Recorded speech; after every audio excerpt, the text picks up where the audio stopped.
اور یہ جو ہمارے سے ہوا ہے 6 مہینے، میں اپنی قوم سے سوال پوچھتا ہوں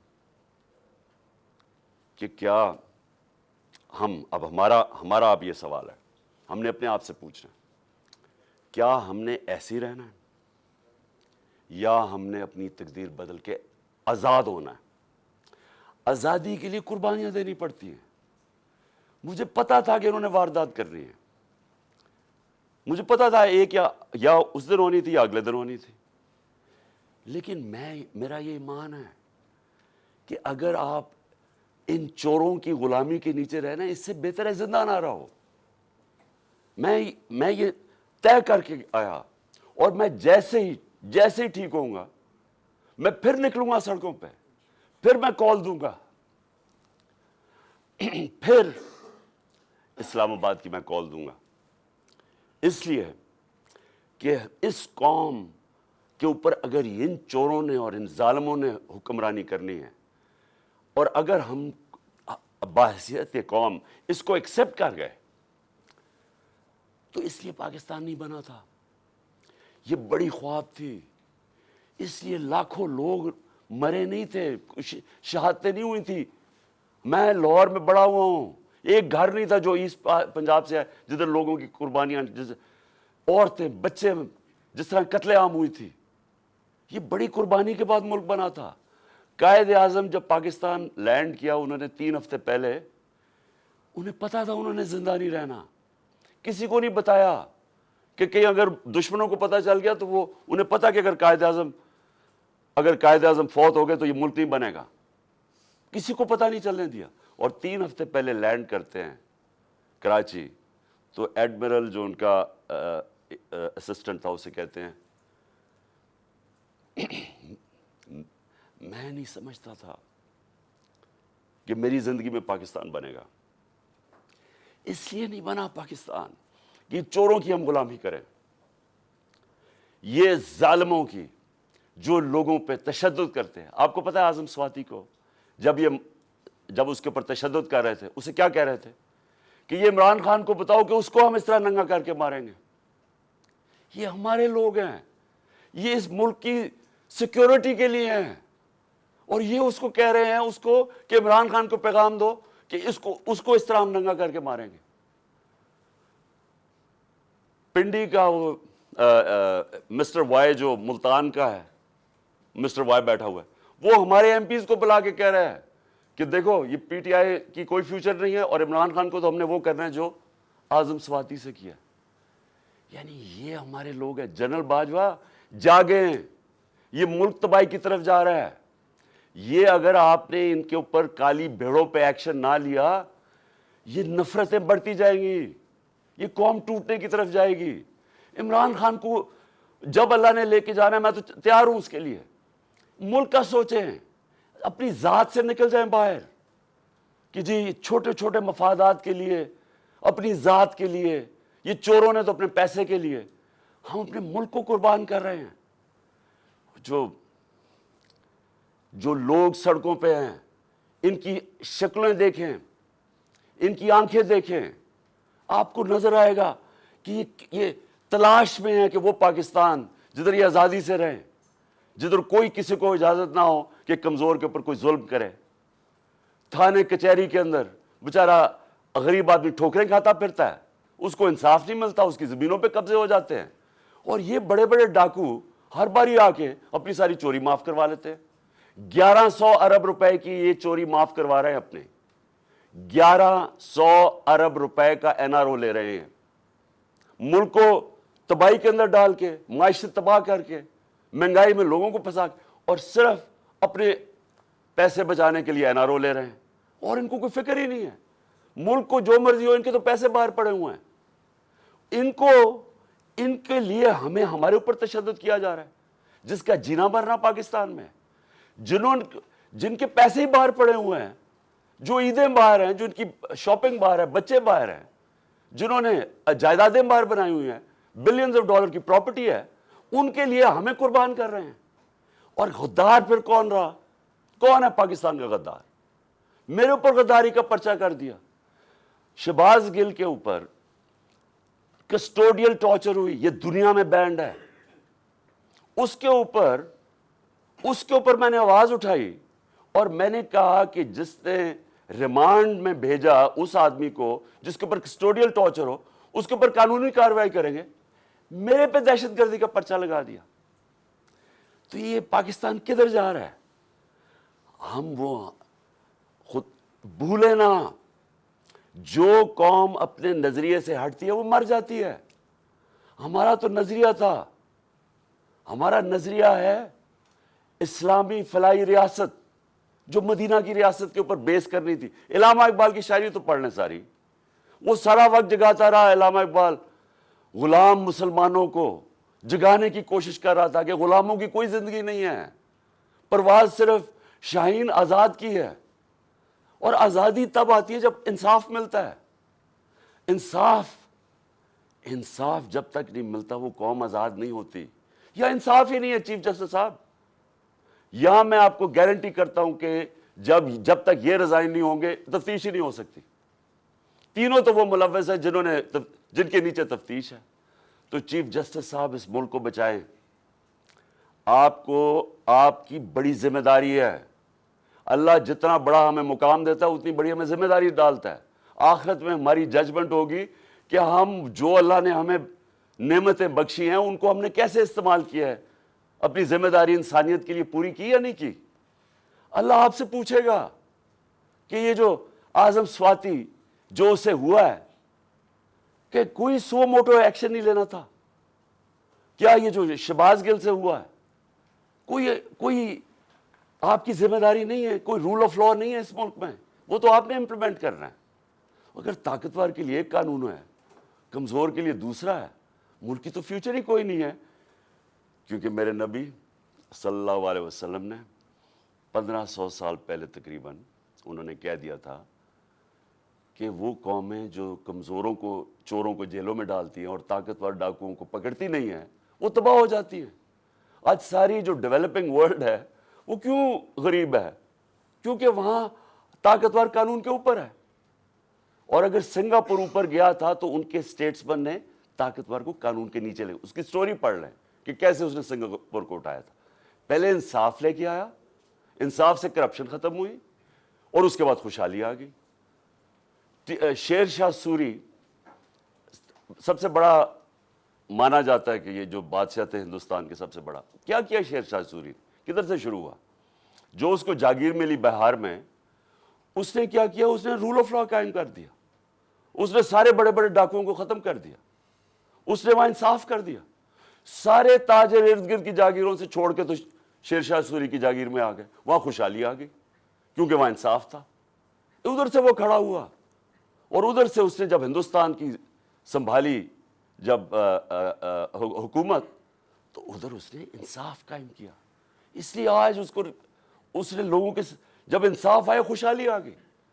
یہاں ہم رینگتے رہیں گے امریکنوں کے, کبھی ادھر ہاتھ جوڑ رہے ہیں کہ جی ہمیں ادھر سے پیسہ مل جائے, کبھی وہ چینیوں کے پاس جا رہے ہیں پیسہ مل جائے, اور کبھی ہم مانگنا تو نہیں چاہتے لیکن ہم مجبور ہیں, ہم بڑے مجبور ہیں. تو 30 سال تو آپ دونوں فیملیز حکومت کرتی رہی ہیں, تو کس نے مجبور کیا اتنا؟ کون یہ اس ملک کو؟ یا جب سے یہ دو خاندان آئے ہیں ہندوستان بھی آگے نکل گیا, بنگلہ دیش ہمارے سے آگے نکل گیا. جب بنگلہ دیش بنا تھا تو لوگوں نے یہاں کہا جی بوجھ ہے ہمارے اوپر بنگلہ دیش میں, غربت بہت زیادہ ہے, وہ آگے نکل گیا ہمارے سے. جب سے یہ دو خاندان آئے ہیں تو وہ کہتا جی ہم مجبور ہیں, ہم تو مانگنے نہیں آئے لیکن ہم مجبور ہیں.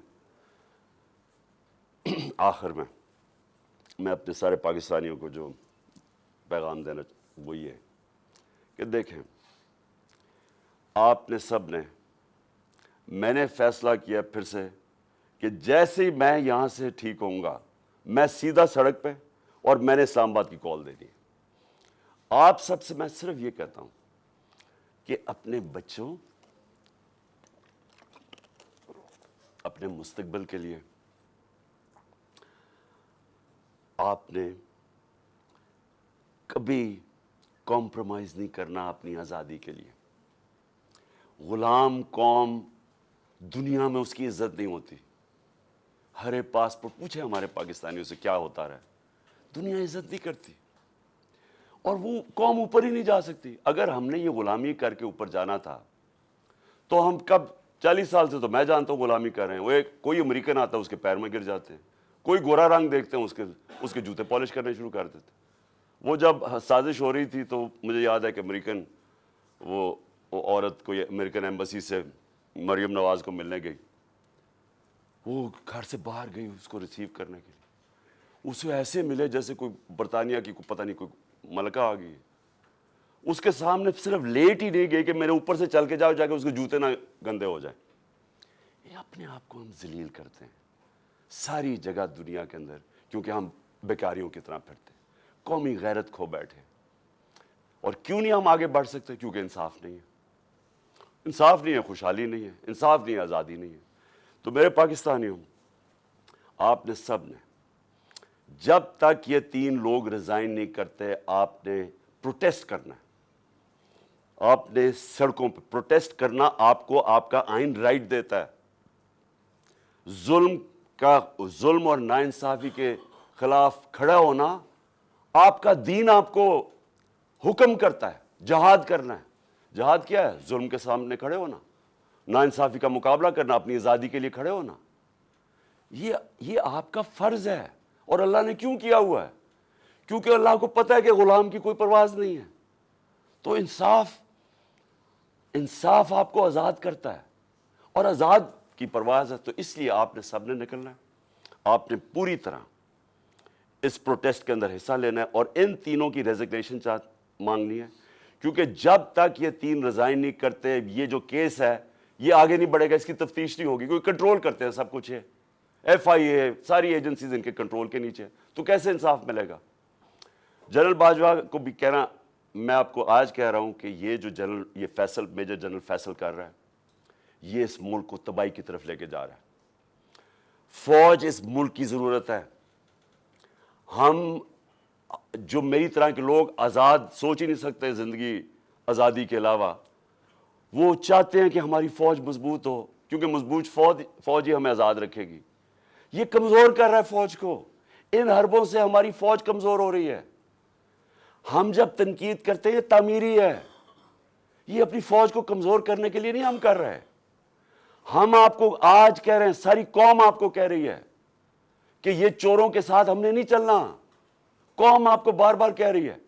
نہ یہ کریں کہ ہمیں ان ڈنڈے مار مار کے یہ فیصل کہ جی نہیں آپ نے بھیڑ بکریوں کی طرح ان کے ساتھ چلنا ہے, نہیں چلنا انہوں نے, اور انتشار کی طرف جا رہا ہے قوم. سو مہربانی کریں, اس کو ریزائن کروائیں, اس کے اوپر پوری تفتیش کریں کہ اس نے کس قسم کا ظلم کیا ہے. اعظم سواتی کے اوپر جو ہوا ہے, جو شہباز گل کے اوپر ہوا ہے, جو جمیل فاروقی کے اوپر ہوا ہے, ننگا کر کے, کون سی قوم اجازت دیتی؟ کبھی سنا ہے امریکہ کے اندر, امریکہ کے اندر, یورپ میں کسی آزاد قوم میں سنا ہے کہ اس طرح آزادی رائے کے اوپر کسی کو ننگا کر کے ماریں اور پھر دھمکیاں دیں آگے سے کہ یہ بتا دو کہ عمران خان سے بھی یہی ہوگا؟ یعنی یہ ہماری ایجنسیز ہیں, ان کا یہ کام ہے کہ ملک کو ہی کمزور کرو. تو پروٹیسٹ ہوگا جب تک یہ 3 ریزائن نہیں کریں گے. جیسے میں ٹھیک ہوں گا میں سڑک پہ پھر آ رہا ہوں, اور میں اسلام آباد کال دوں گا, آپ تیار رہیں. انشاءاللہ اللہ نے مجھے بڑا بچایا ہے, مجھے ایک نئی زندگی دی ہے, اور میرے میں عزم دے دیا ہے کہ میں اپنی قوم کی آزادی کے لیے پوری طرح لڑوں. پاکستان زندہ باد.